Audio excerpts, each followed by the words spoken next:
نحمده ونصلي على رسوله الكريم اما بعد اعوذ بالله من الشیطان الرجیم بسم اللہ الرحمن الرحیم۔ محترم حافظ عبدالرحمن نقشبندی صاحب، سید معظم علی شاہ صاحب، محترم مطلوب خان صاحب، اعجاز باجوہ صاحب، حافظ محمود الحسن صاحب اور دیگر معزز مہمانان گرامی، اللہ تعالیٰ کا شکر ہے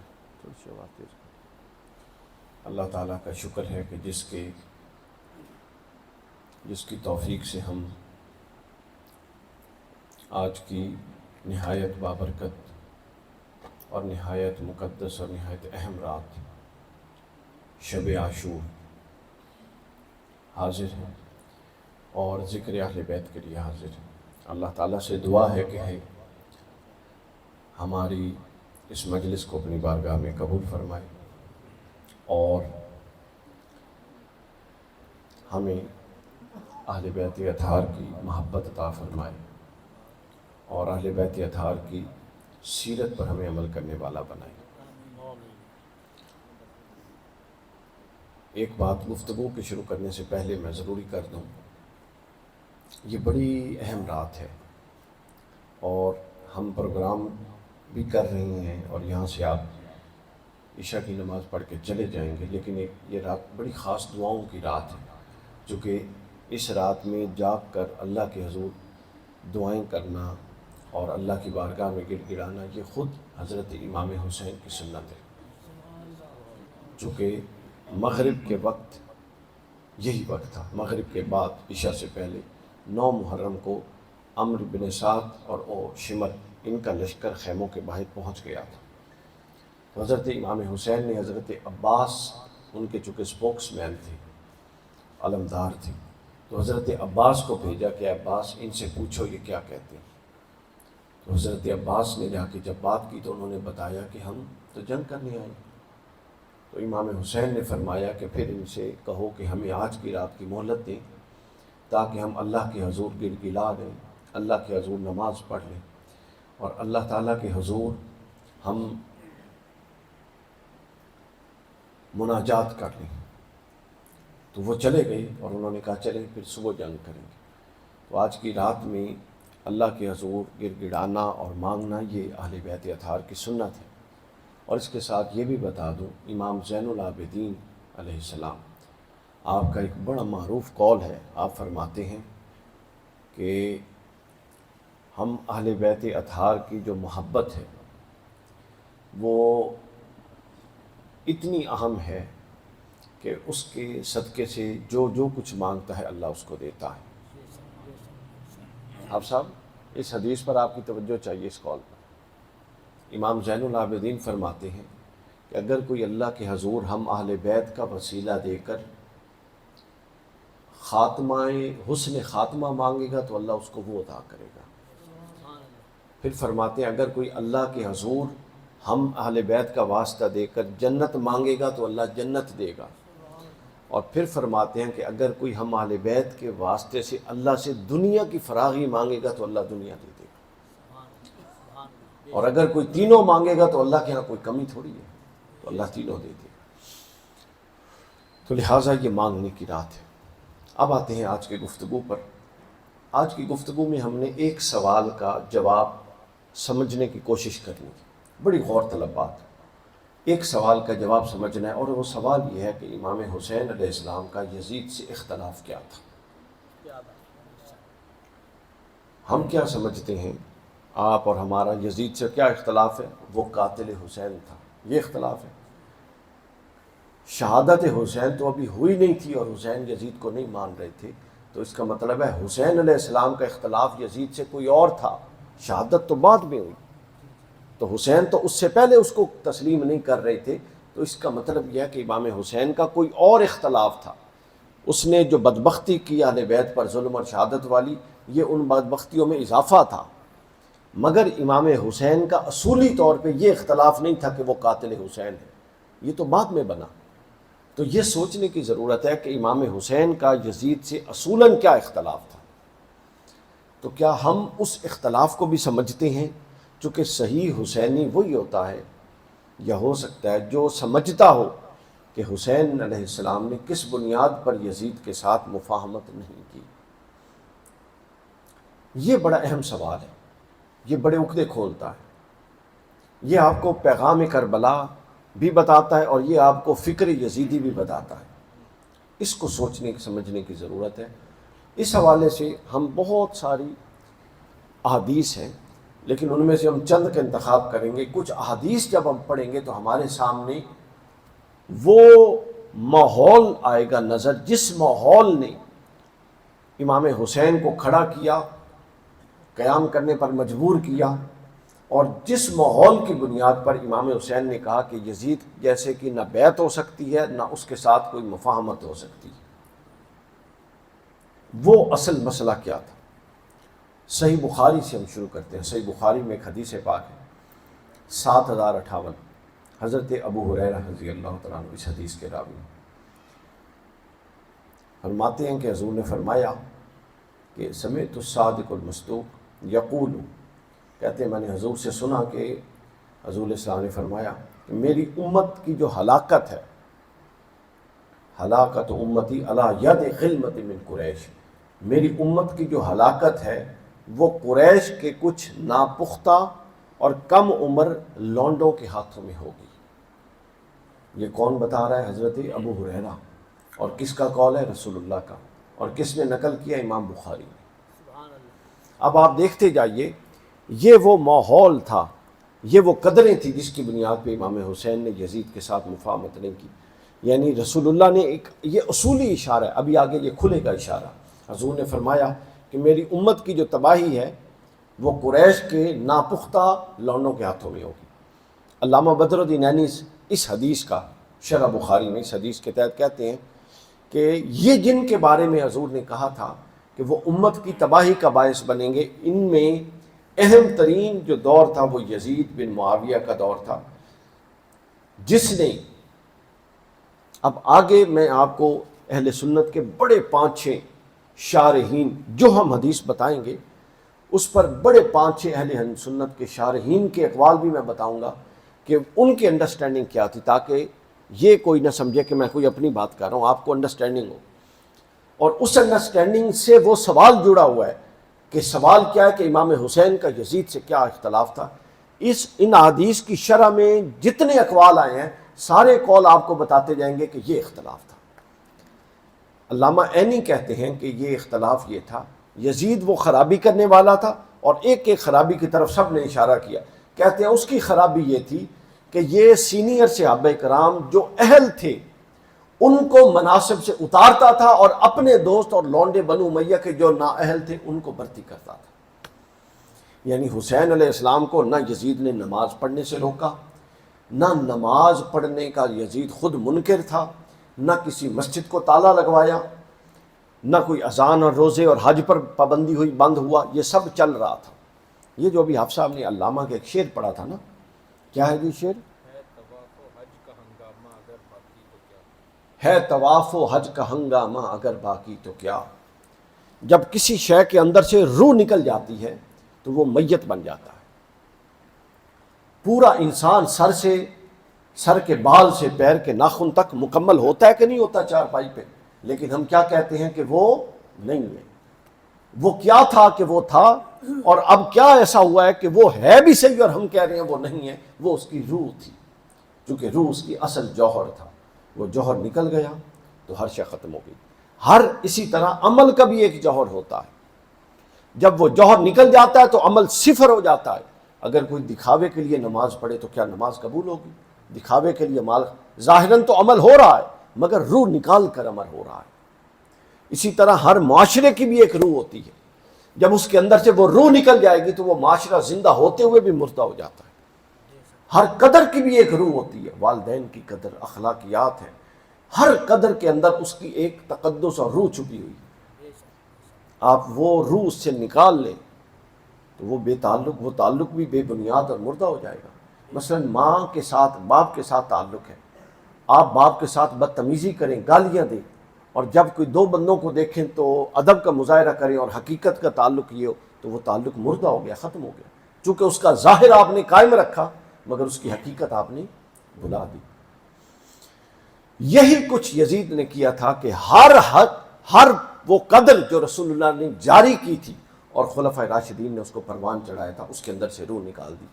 تو گویا معاشرے کی تباہی میں نمازیں آخری چیز ہوتی ہیں، یہ ذہن میں رکھیں۔ حضور علیہ الصلوۃ والسلام نے فرمایا تھا کہ تم ہر اس گناہ میں مبتلا ہوگے پچھلی امت جن میں مبتلا ہو، اور سب سے آخری عمل جو میری امت ترک کرے گی وہ نماز ہوگا۔ شروع میں نماز بند نہیں ہو رہی، لیکن امام حسین کھڑے ہوئے، حج ہو رہا تھا، انہوں نے مطلب حرم سے نکلے، خود مکہ سے نکلے تھے کوفہ جانے کے لیے۔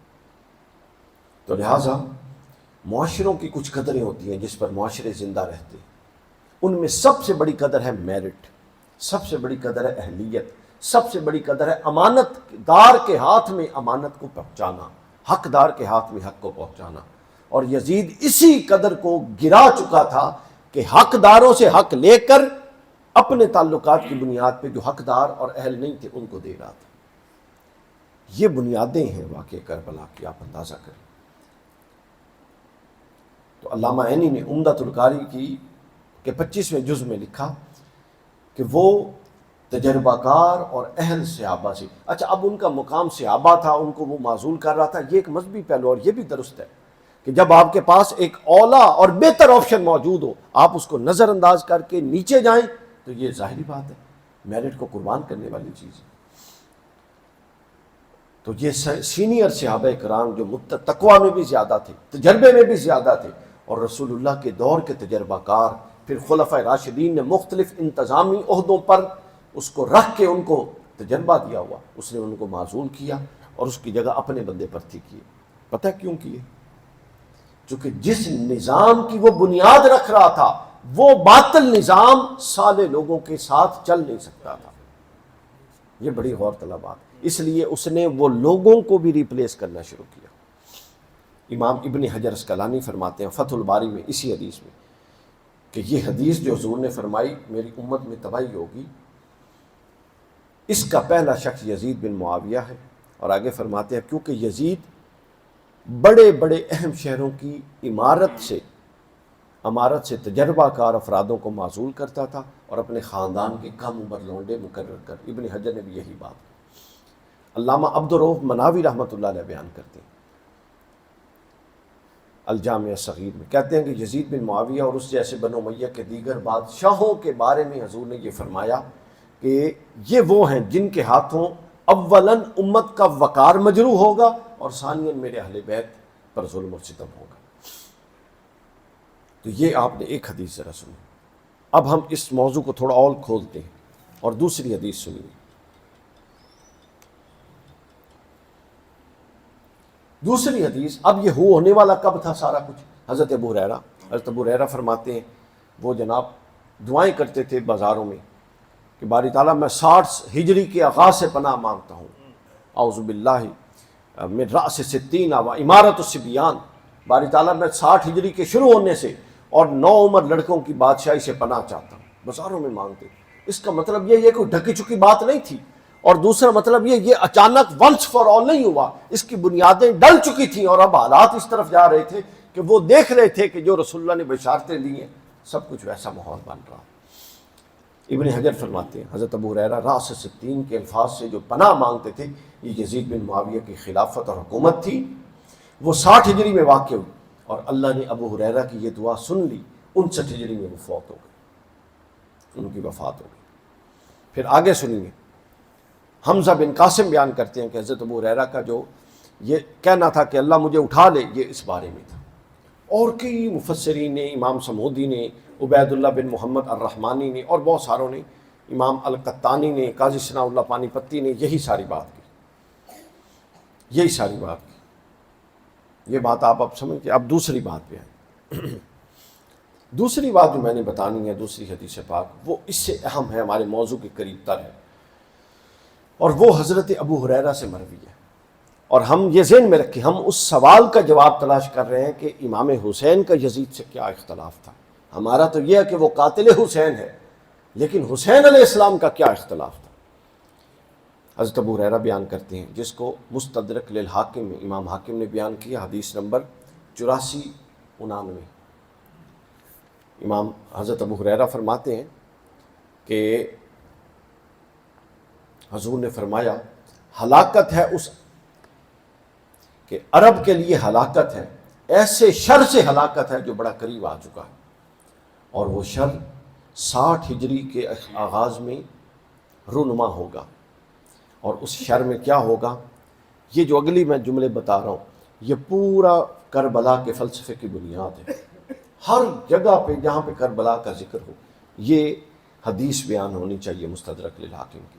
حضرت ابو ہریرہ فرماتے ہیں کہ اور امام حسین نے اپنا خطبہ جب دیا نکلتے ہوئے کوفہ سے، مدینہ مکہ سے، اور پھر کوفہ پہنچ کے جو خطبے دیے، ہر خطبے میں تقریباً یہ والا جملہ ہے۔ فرماتے ہیں کہ اب بھی کیا میں نہ نکلوں، اور حضرت ابو ہریرہ نے فرمایا کہ 60 ہجری کے آغاز پر دین کی حالت یہ ہوگی کہ امانت کو غنیمت سمجھا جائے گا، یعنی مالی کرپشن کا کوئی مالی حساب کتاب اور دیانت کا کوئی نظام نہیں رہے گا۔ جو حکومت اور حکمران ہوں گے وہ امانت کو غنیمت سمجھیں گے۔ غنیمت کا مطلب یہ ہوتا تھا کہ جو آپ کے حصے میں آتا آپ اس کے مالک ہوتے تھے۔ تو گویا انہوں نے نظام اتنا تباہ کر دیا کہ جو حکومت کی امانت ہے اور بیت المال میں ہے اس کو غنیمت سمجھا جانا لگا، اپنے مقاصد اور اپنے مفاد کے لیے استعمال کیا جانے لگا۔ یعنی آپ کا نظام معیشت امانت سے ہٹ کر خیانت پر کھڑا ہو گیا۔ دوسرا فرمایا زکوٰۃ کو جرمانہ تصور کیا جانے لگا۔ وہ زکوٰۃ جو مسلمان اپنے مال کی تطہیر کے لیے خوش ہو کے دیتے تھے، اس زکوٰۃ کو جرمانے کے طور پہ دیتے۔ اور وہ کیوں دیتے؟ اس کے پیچھے بھی راز ہے۔ وہ اس لیے دیتے کہ دیتے ہوئے اب نظام ایسا تھا، موجودہ نظام تو تھا نہیں کہ ہر فرد انفرادی طور پہ دے، حکومت ایک پوری خلافت راشدہ کا نظام تھا کہ سب سے زکوٰۃ لیتی اور پھر وہ حقداروں تک پہنچتی۔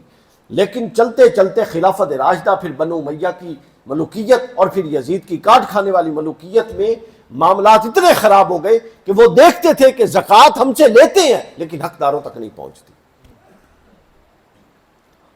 یہ اشارہ دوسرا تھا۔ فرمایا کہ زکوٰۃ کو لوگ جرمانہ تصور کرتے ہیں، چونکہ جب آپ کو پتہ ہو کہ آپ کا مال حقدار پہ لگ رہا ہے تو دل خوش ہو کے دیتا ہے، لیکن جب معلوم ہو کہ ہم سے دیا جا رہا ہے، اب ذہن پر بھی بوجھ ہوتا ہے کہ معلوم نہیں زکوٰۃ ادا بھی ہوئی ہے کہ نہیں، چونکہ انہوں نے تو خود کھا جانی ہے سب نے۔ یہ دوسرا اشارہ۔ یہ اشارہ یہ تھا کہ نظام نفاق، انفاق اور صدقات کا نظام جو تھا وہ اپنی اصل سے ہٹ چکا تھا۔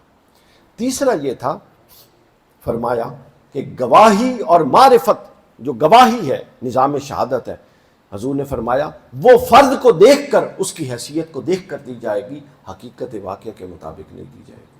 طاقتور کے حق میں گواہی دی جائے گی اور کمزور کے خلاف گواہی دی جائے گی۔ طاقتور کے خلاف کوئی جرم ثابت بھی ہو تو کوئی گواہیاں دینے والا نہیں ہوگا جب یہ نظام آ جائے گا۔ اور چوتھی چیز بیان کی کہ فیصلے عدل کے مطابق نہیں ہوں گے، خواہشات نفس کے مطابق ہوں گے۔ یہ جتنے یزید نے فیصلے کیے یہ سب خواہشات نفس کے مطابق تھے اور اپنے مفاد اور اپنی حکومت کی پروٹیکشن کے لیے تھے۔ تو حضور علیہ الصلوۃ والسلام نے فرمایا یہ 4 چیزیں اس حدیث میں ہیں، جب یہ نظام میں 4 چیزیں ہوں گی تو فرمایا امت اس تباہی کی طرف جائے گی، عرب اس تباہی کی طرف جائیں گے کہ ان کو اس تباہی سے کوئی نہیں روک سکتا۔ یہ وہ بنیاد تھی جو امام حسین کا یزید سے اختلاف تھا۔ اس کو سمجھیں دوستو، اس کو سمجھیں آج کی رات۔ اگر آپ کرپٹ ہیں، خائن ہیں، بے ایمان ہیں، لوگوں کا حق مارتے ہیں، دوسروں کے مال کھاتے ہیں، دوسروں کے خلاف سازشیں کرتے ہیں، اور آپ یہ سمجھیں کہ 1 گھنٹے کی مجلس میں اٹھنے کے بعد آپ حسینی ہو جائیں گے، تو ایسا نہیں ہوں گے۔ حسین کا یزید سے تو یہی رونا تھا، سارا کا سارا یہی اختلاف تھا۔ یعنی آپ یزیدی کردار کے ہو کے اپنے آپ کو حسینی کہلوانا چاہتے ہیں، یہ کتنی غلط بات ہے۔ ورنہ آپ بتائیں، میرے اس جملے سے آپ کو اختلاف ہے کہ امام حسین کا یزید سے یہ اختلاف نہیں تھا کہ وہ قاتل حسین ہے، کیونکہ قتل تو ابھی ہوا نہیں تھا، تو پھر وہ اختلاف کیا تھا؟ وہ اختلاف یہ تھا۔ اگلا اختلاف کیا تھا؟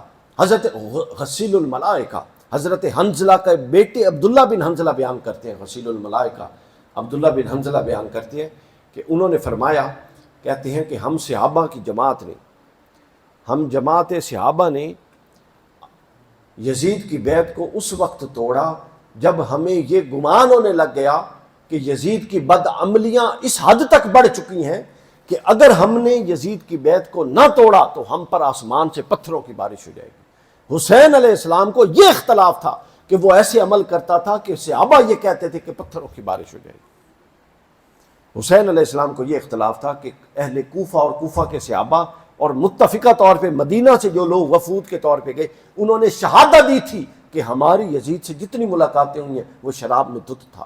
حسین کے اختلاف یہ تھا کہ شرابی نہیں ہو سکتا مسلمانوں کا حکمران۔ اگر آپ نے شراب پینی ہے اور آپ کے شرابیوں کے ساتھ تعلق ہے اور آپ حسینی ہیں تو یہ نہیں ہو سکتا۔ اب پرابلم یہ ہے ہمارے پاس حسین کا نام رہ گیا ہے لیکن حسینیت نام کا نام نہیں ہے، حسینیت قدروں کا نام ہے، ویلیوز کا نام ہے۔ یہ ساری لڑائی ویلیوز تھی کہ قدروں کی تھی، ورنہ اور نہ کوئی مال کا۔ دیکھیں دو ہی جھگڑے ہوتے ہیں نا ہمارے اب موجودہ ماحول میں، یا مسلک کا جھگڑا ہوتا ہے دین کا معاملہ، یا معاملہ ہوتا ہے لین دین کا۔ حسین علیہ السلام کا یزید کے ساتھ کوئی لین دین کا معاملہ نہیں تھا، نماز روزہ حج زکوٰۃ سے اس نے نہیں روکا تھا۔ معاملہ کیا تھا کہ وہ نماز روزہ حج زکوٰۃ کو دین بنا کے پیش کر رہا تھا اور باقی چیزوں کو دین سے خارج کر رہا تھا، لیکن حسین دین کا جامع تصور جو رسول اللہ نے دیا اس کو قائم رکھنے کی جدوجہد کرنا چاہتے تھے۔ لہٰذا آپ کا کردار بھی دین کا حصہ، آپ کا لین دین بھی دین کا حصہ، آپ کے معاملات بھی دین کا حصہ، آپ کا سچ جھوٹ بھی دین کا حصہ، آپ کا کاروبار بھی دین کا حصہ۔ یہ حسینی دین تھا۔ یزیدی دین کیا تھا؟ آپ مسجد میں آئیں نماز پڑھیں، اور جس طرح ہندو کسی گرجے میں اپنا مندر میں جاتا ہے سجدہ ریزی کرتا ہے، عبادت ہوئی، اس کے بعد اس کے خدا کا اس کی پوری ذات کے ساتھ کوئی تعلق نہیں ہے۔ وہ 24 گھنٹے آزاد ہے، اس 1 گھنٹے میں وہ بت کے آگے جا کے جھکتا ہے۔ تو ہمیں یزید اس دین کی طرف لے جا رہا تھا کہ جو کرنا ہے مسجد کے اندر کرو، مسجد کے باہر خدا کا کسی معاملے سے کوئی دخل نہیں۔ حسین یہ کہتے تھے کہ خدا کا ہر معاملے میں دخل ہے، جو فیصلہ ہوگا وہ خدا کی رضا اور خدا کی ناراضگی کو دیکھ کر ہوگا۔ یہ بڑی بنیادی بات ہے۔ اچھا اب کیا ہوتا ہے؟ یہ ساری چیزیں رسول اللہ صلی اللہ علیہ وسلم نے ہمیں بیان کی۔ اب سوال ایک پیدا ہوتا ہے نا نیچرل، کہ اتنے بڑے خطرے سے آگاہ کر رہے ہیں اور پے در پہ آگاہ کر رہے ہیں، اور آپ کے اقوال کی جو علماء نے تشریح کی وہ بھی سمجھ گئے، محدثین اور مفسرین نے بھی یہ باتیں کر دی۔ بھائی یہ صرف خطرہ ہی بتایا، یہ کوئی خطرے کا حل بھی بتایا؟ اگر تو خالی خطرہ بتایا تو پھر تو بات نہیں نہ بنتی۔ تو سوال یہ ہے کہ خطرے کے بعد خطرے کا حل کیا بتایا؟ تو اب سنیے، خطرے کا حل امام حسین علیہ السلام نے یہ بتایا، خطرے کا حل یہ بتایا کہ اکثر بتایا اور آخری خطبے میں خاص طور پہ بتایا۔ جب آپ دنیا سے ظاہراً تشریف لے جانے لگے تو حضور علیہ الصلوۃ والسلام نے صرف یہ خطرہ نہیں بتایا، اس خطرے کا حل بتایا، اور وہ حل یہ فرمایا میں دنیا سے جا رہا ہوں اور جن خطروں سے آگاہ کر کے جا رہا ہوں ان خطروں کے رحم و کرم پر تمہیں نہیں چھوڑنا چاہتا، بلکہ تمہیں ان خطروں میں بچنے کا پورا رستہ دے کے جانا چاہتا ہوں۔ یا رسول اللہ وہ کیا ہے رستہ؟ فرمایا رستہ یہ ہے جماعت صحابہ، میں جا رہا ہوں مگر اپنے پیچھے 2 چیزیں چھوڑ کے جا رہا ہوں، ایک قرآن کو چھوڑ کے جا رہا ہوں اور ایک اہل بیت کو چھوڑ کے جا رہا ہوں۔ ایک قرآن کو چھوڑ کے جا رہا ہوں اور ایک اہل بیت۔ آگے بڑا اہم لفظ فرمایا، حضور علیہ السلام نے فرمایا کہ یہ جو دونوں ہیں یہ کبھی ایک دوسرے سے جدا نہیں ہوں گے، کبھی ایک دوسرے سے جدا نہیں ہوں گے۔ لن یتفرقا حتی یرد علی الحوض، یہ کبھی الگ نہیں ہوں گے حتیٰ کہ حوض کوثر تک میرے پاس پہنچ جائیں گے اور الگ نہیں ہوں گے۔ تو حضور علیہ السلام نے کیا فرمایا؟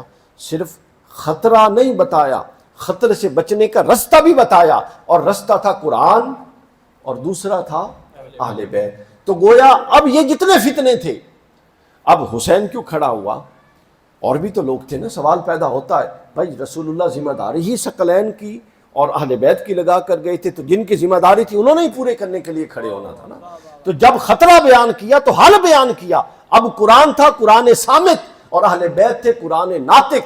تو جب قرآن کی قدروں کو زندہ کرنے کی ضرورت آئی تو اہل بیت پھر کھڑے ہو گئے، اور حسین علیہ السلام نے وہ ثابت کر دیا کہ ہم اہل بیت صرف نام کے اہل بیت نہیں ہیں، حضور جاتے ہوئے ہمیں چھوڑ کر گئے، اور اب اگر امت پر ایسا وقت آ رہا ہے کہ ایسا بدبخت حکمران بن گیا ہے جو دین کی قدروں کو پامال کر رہا ہے، تو ہم پامال نہیں ہونے دیں گے۔ اپنے خون کے ساتھ ایک ایسی تاریخ رقم کریں گے کہ حق اور باطل میں پھر ایک ایسی لکیر بن جائے گی کہ قیامت تک وہ لکیر صحیح اور غلط کی اور حق اور باطل کی پہچان کے طور پہ بن جائے گی۔ تو گویا حضور نے خطرے سے بھی، اب پورا ٹریک یہ نبوی طریقہ ہے، پورا روڈ میپ حضور نے خطرہ بھی پورا، رانا صاحب سمجھے بات، پورا خطرہ بتایا، پھر پورے اس خطرے سے آخر تک حوض کوثر تک بچنے کا لائے عمل بتایا کہ قرآن کی تعلیمات اور اہل بیت کا دامن، ان دو جن کے پاس ہوں، یہ دو چیزیں حضور علیہ السلام نے فرمایا وہ کبھی ناکام نہیں ہوگا۔ اس کا کیا ہے؟ وہ کبھی ناکام نہیں ہوگا۔ آپ یہ سمجھ لیں اس بات کو۔ یہ خطر، یہ اشارہ تھا واضح، خفیف اشارہ بھی فرمایا اور سری اشارہ بھی فرمایا۔ یہ سری اشارہ تھا جو حدیث ثقلین میں حضور نے فرمایا نا، سری اشارہ، تاکہ کسی کو سمجھنے میں کوئی غلط فہمی نہ رہے، نام لے دیا اہل بیت کا۔ اور حضور علیہ السلام نے لطیف اشارے بھی فرمائے۔ مثلا ایک مقام پر فرمایا، آپ لوگوں نے وہ حدیث سنی ہوئی ہے، حضور نے فرمایا الحسین منی وانا من الحسین، یہ سنی ہوئی ہے؟ کیا مطلب ہے اس کا؟ حسین مجھ سے ہے اور میں، اب اس کے اندر ہے نا حسین منی وانا من الحسین، یہ جو دوسرا من ہے، علماء عرب نے ایک بڑا خوبصورت واقعہ پوائنٹ لکھا کہ یہ جو من کا لفظ، ایک لفظ عربی میں ایک لائن میں دو دفعہ آ جائے، ریپیٹ ہو جائے، تو اس میں جو پہلا من ہے اور پھر یہ جو دوسرا من ہے، دوسرا من للبیان ہوتا ہے۔ کیا ہوتا ہے؟ للبیان۔ اور اس کا ایک فائدہ ہے، اس کا فائدہ یہ ہوتا ہے کہ اب اگر للبیان کے طور پہ اس وقت ترجمہ کریں گے تو حضور یہ فرما رہے ہیں حسین و منی وانا من الحسین، مراد یہ کہ حسین مجھ سے ہے، اور جب میں نہ ہوں، للبیان کا فائدہ یہ ہے کہ اور کسی مسئلے میں کوئی میرا موقف جاننا چاہے تو اس مسئلے میں جو حسین کا موقف ہوگا للبیان ہے، وہ میرا موقف ہوگا، جو حسین کی رائے ہوگی وہ میری رائے ہوگی، کسی چیز سے متعلق جو حسین علیہ السلام کا فیصلہ ہوگا وہی میرا فیصلہ ہوگا، اور کسی چیز سے متعلق حسین جس کو رد کرے گا اس کو میں رد کروں گا۔ یعنی میرے بعد ایک تو بالعموم اہل بیت کا ذکر کیا، پھر بالخصوص امام حسین کے ساتھ اس حصے کو جوڑا۔ دیکھیں حضور نے ہر ایک کو اس کے متعلقہ ذمہ داریاں دی۔ حضرت سیدہ حضور کے صاحبزادوں کو لے کر آئی نا حضور کے پاس اور فرماتی ہیں یا رسول اللہ ان کو کچھ تقسیم کیجیے اپنی وراثت میں سے، حسن اور حسین کو۔ تو حضور نے فرمایا حسن کو میری سرداری اور بردباری دیتا ہوں اور حسین کو اپنی ہیبت اور جرت دیتا ہوں۔ حسن سے جو کام لیا وہ سرداری اور بردباری والا تھا، اور حسین سے جو کام لیا وہ جرت اور ہیبت والا تھا۔ اور فرمایا میرا یہ بیٹا سردار ہے حسن، اس کے ذریعے امت کے دو بڑے گروہوں میں صلح ہو گئی۔ یہ صلح جس کو ہم ایک صلح کے طور پہ لیتے ہیں، یہ صلح نہیں ہے، یہ بہت بڑا ایثار تھا اہل بیت اطہار کا، قربانی تھی امام حسن کی۔ آپ کسی کو اپنا 5 مرلے کا پلاٹ نہیں دیتے اور پھر آپ حق پہ بھی ہو، یہ بھی نہیں کہ آپ حق پہ نہیں ہیں، کچھ حق آپ کے پاس ہے کچھ حق اگلے کے پاس ہے، نہیں، حق سارا ہی آپ کے پاس ہے، اور آپ صرف اس لیے کہ تضاد ختم ہو، جھگڑا ختم ہو، تاکہ امت میں سکون آئے اور خون ریزی بند ہو، آپ اتنی بڑی 50 لاکھ مربع میل کی حکومت ہی خیرات میں دے دیں اور آپ کہیں کہ اب ہمارا مسئلہ صرف ہمارا مقصد یہ ہے کہ اب خون ریزی بند ہونی چاہیے۔ یہ حسن نے کیا تھا، اور جب قدروں کو پامال کیا جانے لگا تو اپنا پورا خانوادہ لٹا کے جس نے دین کی قدروں کو زندہ کیا یہ حسین کا کردار تھا، چونکہ رسول اللہ صلی اللہ علیہ وسلم سے یہ چیزیں ان کو منتقل ہوئی، یہ چیزیں کیا ہیں یہ ان کو منتقل ہوئی تھی۔ پھر اس کا ایک اشارہ حضرت علی کے لیے بھی تھا۔ آپ اندازہ کریں حضور نے خطرہ بھی بتایا، اس نقطے کو غور سے پلے باندھ لیں آج کی مجلس کا، خطرہ بتایا، پھر خطرے کا حل بتایا۔ خطرہ یہ تھا کہ فتنہ اٹھے گا اور عرب تباہ ہوگا 60 سال کے قریب، 60 ہجری کے، اور بچنا یہ ہے کہ میں قرآن اور اہل بیت چھوڑ کے جاؤں۔ ایک دفعہ صحابہ کرام مسجد نبوی سے نکلتے ہیں، حضرت ابوبکر صدیق، حضرت عمر فاروق اور دیگر صحابہ اور حضرت علی، یہ سب نکل رہے ہوتے ہیں۔ حضور علیہ الصلوۃ والسلام کا نالین ٹوٹ جاتا ہے، تو حضور علیہ السلام کا نالین حضرت علی لیتے ہیں اور وہ جوڑنے گاٹھنے بیٹھ جاتے ہیں، اور حضور چند قدم آگے آ جاتے ہیں۔ اس دوران حضور علیہ الصلوۃ والسلام ایک ارشاد فرماتے ہیں، امام نسائی نے خصائص علی میں اس کو لکھا، اس حدیث کو لکھا۔ حضور فرماتے ہیں کہ اے میرے صحابہ، جس طرح میں نے قرآن کی تنزیل پر جہاد کیا، یعنی جب نازل ہو رہا تھا اور نزول کے وقت جو مشکلات اور مزاحمتیں تھیں میں نے جہاد کر کے اس کا نزول ممکن بنایا، اسی طرح تم میں سے ایک شخص اس قرآن کی تعویل پر جہاد کرے گا جب لوگ اس کی غلط تعبیر کریں گے، اور وہ صحیح تعویل کرے گا اور اس کے عوض اس کو جہاد اور لڑائیاں لڑنی پڑیں گی۔ حضرت ابوبکر صدیق پاس آئے، امام نسائی نے لکھا سیاستہ کے امام کہ یا رسول اللہ کیا وہ میں ہوں جو جہاد کروں گا؟ حضور خاموش رہے۔ پھر تھوڑی دیر بعد حضرت عمر فاروق رضی اللہ تعالیٰ عنہ آ گیا، یا رسول اللہ کیا میں ہوں جو تعویل پر جہاد کروں گا؟ آیات قرآنی کی تعویل پر جہاد یہ بہت بڑی فضیلت تھی۔ حضور خاموش رہے۔ پھر جب اصرار کیا صحابہ نے ہم ہیں تو حضور نے فرمایا نہیں، خاصف النال، وہ جو میری جوتی کو گانٹھ رہا ہے وہ ہے جو قرآن کی آیات کی تعویل پر جہاد کرے گا اس طرح جس طرح میں نے تنزیل پر جہاد کیا۔ پھر اسی طرح زمین پر ایک ایسی فضیلت حضرت علی کو ملی۔ یہ اہل بیت کو جو فضیلتیں ملی تھی یہ مطلق فضیلتیں نہیں تھی، یہ ذمہ داریاں تھیں۔ یہ ہر فضیلت ایک ذمہ داری ہوتی ہے، ہر فضیلت کے اندر ایک ذمہ داری چھپی ہوتی ہے۔ جو شخص فضیلت کو فضیلت سمجھے اور ذمہ داری سے آگاہ نہ رہے، وہ نہ اس فضیلت کو سمجھا نہ فضیلت والے کو سمجھا کہ اس کو اس منصب پہ بٹھایا کیوں جا رہا۔ ہر ایک کو کوئی نہ کوئی منصب کسی کام کے لیے دیا جاتا ہے اور پھر اس نے وہ کام کرنا ہوتا ہے۔ تو غزوہ تبوک میں جب جا رہے تھے تو حضور علیہ السلام نے حضرت علی کو پیچھے چھوڑ دیا۔ اب ہر جنگ مین آف دی میچ حضرت علی تھے، ہر جنگ جتوائی اور لڑوائی بھی علی نے، جتوائی بھی علی نے۔ بدر میں 70 کفار مارے گئے، 36 سے زائد صرف حضرت علی نے مارے، مور دین 50%۔ خندق میں عمر بن عبد ود، خیبر میں مرحب جس کو آپ پڑھتے ہیں، یہ حال دیکھیں۔ یہ پتہ کون تھے یہ لوگ؟ 1000 لوگوں سے مرنے والے تھے، لڑنے کے لیے قابل ہوتے تھے اور کوئی ان سے لڑتا نہیں تھا۔ تو جب حضرت علی نے ایک ضرب لگا کے اس کو مارا اور وہ آ کے بلاتا تھا کہ آؤ مسلمانوں تم میں سے کون ہے جو اس طرف آئے، تو کوئی نہیں جاتا۔ تو حضور نے فرمایا کون ہے جو اس کتے کو لگام ڈالے گا؟ حضور نے یوں بولا تو حضرت علی نکلے۔ جب اس کو مارا تو حضور نے فرمایا آج ثقلین یعنی 2 جہانوں کی نیکیاں ایک پلڑے میں رکھی جائیں، اور علی کی یہ ایک ضرب ایک پلڑے میں رکھی جائے جو اس کو ماری ہے، یہ ضرب ان 2 جہانوں کی نیکیوں سے بھاری ہے۔ تو یہ ذمہ داریاں تھیں جو دی جا رہی تھی۔ اسی لیے طرح غزوہ تبوک میں جب جا رہے تھے تو ساتھ نہیں لے گئے، حالانکہ ہر غزوہ حضرت علی نے جتوایا تو ساتھ نہیں لے گئے۔ تو حضرت علی نے کہا مجھے یا رسول اللہ آپ عورتوں اور بچوں میں چھوڑیں؟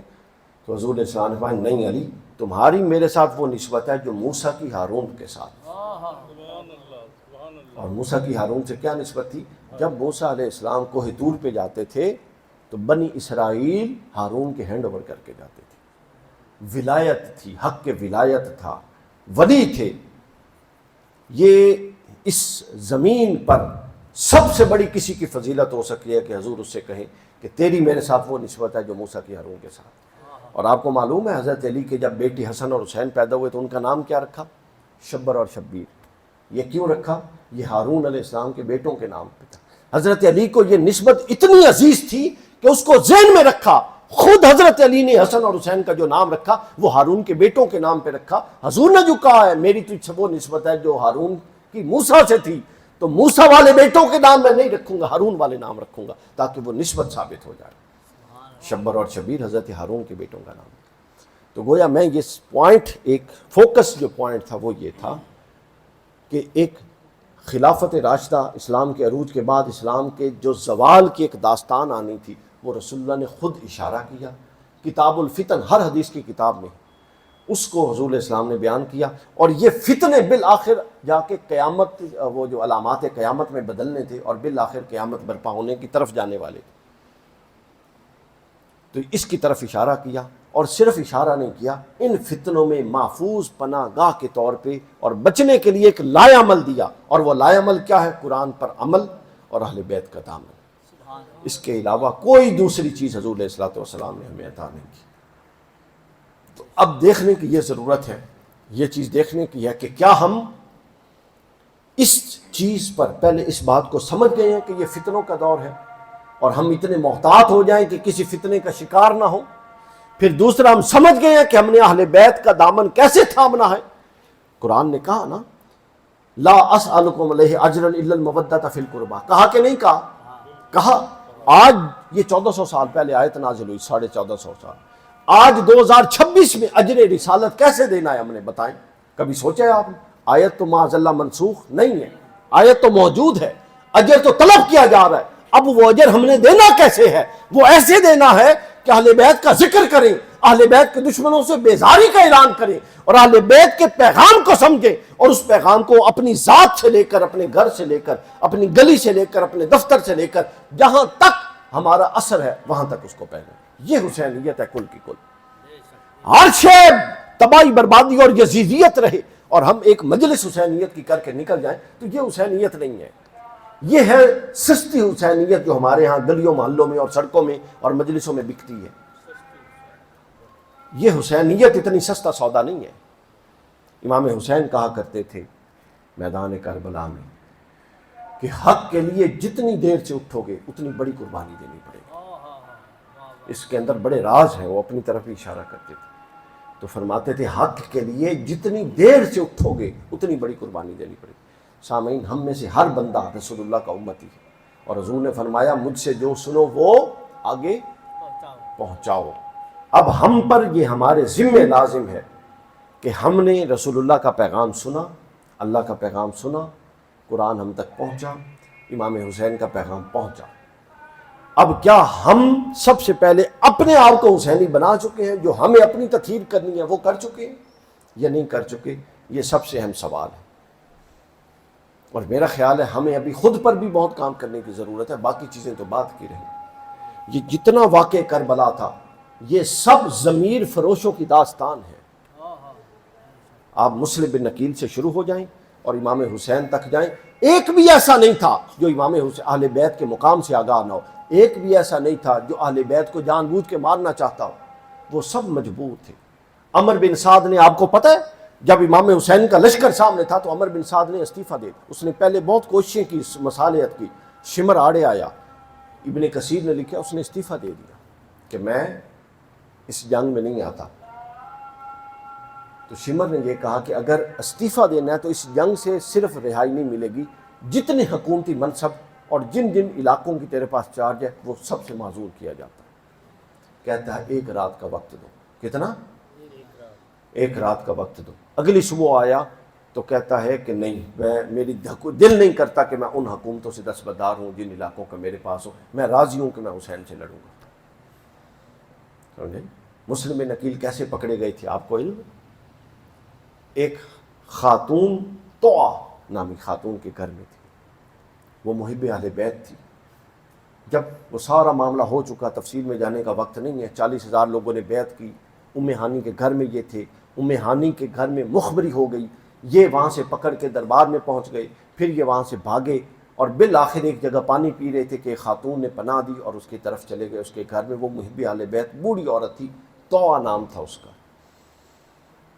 اس طوع کا بیٹا تھا بلال، جو عبید اللہ ابن زیاد کا اس کا خادم تھا اور محبت اور بغض رکھتا تھا اہل بیت کے ساتھ اور بنو امیہ کے ساتھ۔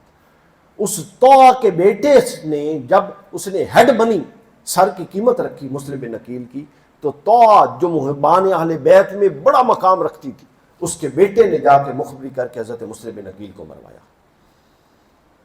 یہ سب ضمیر فروشوں کی داستان ہے۔ پھر اس کے بعد مسلم بن نکیل کے بیٹوں کو کیسے مارا گیا؟ مسلم بن نکیل خود ہانی بن عروہ کے گھر تھے اور اپنے بیٹوں کو قاضی شریح کے گھر میں رکھا۔ قاضی شریح نے جا کے اپنے بیٹے اسد سے کہا کہ العراقیین سے لشکر جا رہے ہیں، ان کو واپس مدینہ بھیج دو۔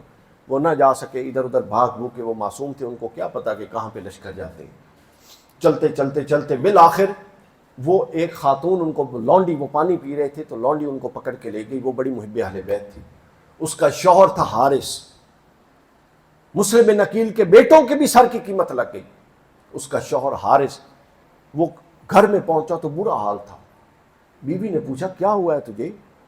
وہ گالیاں دے بکتا تھا، کہتا تھا مسلم بن نکیل کے بیٹے نہ جانے کہاں مر گئے معاذ اللہ، اس پر اتنی رقم ہے اور میں ڈھونڈ ڈھونڈ کے صحراؤں میں پاگل ہو گیا ہوں، حتیٰ کہ پیاس سے میرا گھوڑا بھی مر گیا۔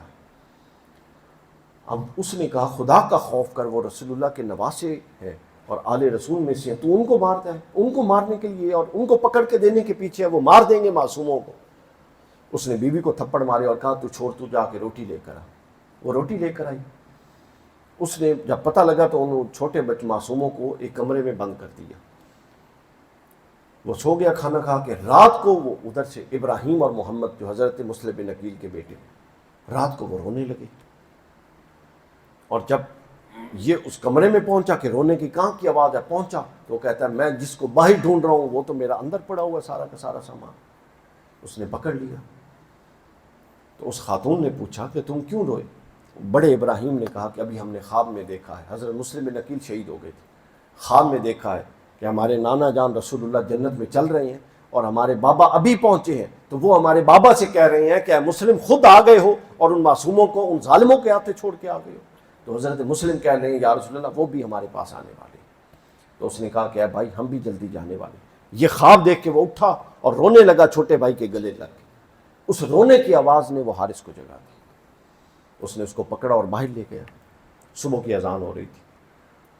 بیوی رکاوٹ بنی، بہت رولا ڈلا، بالآخر اس نے بیوی کے بھی گردن پہ خنجر چلایا اور بیوی کو بھی قتل کر دیا۔ پھر اس کے بعد اس کا بیٹا آگے آیا، بیٹے کو بھی اس نے اتنی مزاحمت کے بعد، حتیٰ کہ وہ کہتا تھا یہ اتنا بڑا انعام مجھے ملنے والا ہے، میں بیٹے کو بھی مار دیا۔ اب جب دو بندے مار دیے، گلی محلے کا پرانا دور تھا، ادھر ادھر کے لوگ اکٹھے ہو گئے۔ رانا صاحب آپ توجہ کریں، اس کو یہ شک پڑا کہ اب اگر کسی اور نے مسلم کے بیٹوں کو دیکھ لیا تو میں یہ وہاں کیسے ثابت کروں گا کہ ان کو میں نے پکڑا ہے اور انعام میرا بنتا ہے، کئی آ جائیں گے۔ یعنی ایک مزاج دیکھیں۔ اس نے کہا یہ تو کئی اور تالے بن جائیں گے، اب ایک ہی صورت ہے ان کو پکڑنے کی۔ اس نے معصوموں کو پکڑا، ان کا سر قلم کر کے سروں کو بوری میں ڈال لیا کہ اب کوئی کلیمنٹ نہیں ہے کہ میں نے ہی ان کو مارا ہے۔ یہ کربلا ضمیر فروشوں کی داستان ہے۔ کبھی وقت ملا تو ابھی تو میں نے آپ کو صرف اپنے موضوع سے مطابق ٹچ لگایا، تو یہ سب ضمیر فروش تھے، یہ مسلمان تھے۔ امام حسین وہاں خطبہ دیتے ہوئے کہتے تھے اے قیس کیا تو نے مجھے نہیں بلایا، اے اشعث قیس بن اشعث تو نے نہیں بلایا، اے دبی تو نے نہیں بلایا۔ ان کے نام لے لے کے کہتے تھے کیا تم لوگوں نے مجھے خط نہیں لکھے؟ وہ آگے سے خاموش تھے کیونکہ پریشر تھا یزید کی طرف سے۔ تو لہٰذا اگر آپ ضمیر فروشی آپ کے اندر موجود ہے، یعنی جب موقع آتا ہے تو آپ حق سے دستبردار ہو جاتے ہیں تھوڑے مفاد کے لیے، تو لکھ لیں آپ پکے یزیدی ہیں، حسینی نہیں ہو سکتے۔ حسینیت صرف یہ ہے کہ جب مفاد اور حق میں ٹکراؤ ہو تو مفاد کو چھوڑ دینا، یہ درس ہے حسینیت کا، بس ختم۔ ساری حسینیت کو نچوڑے تو اندر سے یہ نکلتا ہے کہ مفاد اور حق جب آمنے سامنے ہو تو حق کو اٹھا لینا ہے اور مفاد کو چھوڑ دینا ہے، بس یہ حسینیت۔ اور اگر آپ اس خاص لمحہ ہیجانی کیفیت جب ہوتی ہے، مفاد سامنے ہو، آپ مفاد کی طرف چلیں اور حق کو چھوڑ دیں تو پھر ابھی تک آپ حسینی نہیں ہیں۔ کیا ہیں یہ آپ خود بہتر سمجھ سکتے ہیں۔ بس یہ ہے آج کی اس پورے پروگرام کا خلاصہ۔ میں نے آپ صاحب نے فرمایا تھا، اس لیے میں نے فضائل اور دیگر معاملات اور شہادت اور ان معاملات سے بچ کے ایک پیغام ڈرائیو کرنے کی کوشش کی کہ رسول اللہ نے ہمیں خطرات سے بھی آگاہ کیا، خطرات پر چلنے اور اس خطرات سے بچنے کے لیے لایا عمل بھی دیا، اور ساتھ کچھ تنبیہات بھی کی، اور وہ تنبیہات یہ ہیں جن کا خلاصہ میں نے بتا دیا۔ اور حسین علیہ السلام نے وہ سارا پیغام جو رسول اللہ نے زبانی دیا تھا، اس پورے پیغام کو نافذ کر کے دکھا دیا کہ حق کو میرے نانا نے ایسے نافذ کیا تھا اور ہم ایسے نافذ کرتے ہیں۔ اور اس کا نچوڑ یہ ہے، اس کا نچوڑ یہ ہے کہ آپ ان قدروں کو کمپرومائز نہ کریں جو قدریں آپ کو آپ کے بڑوں نے دی ہیں۔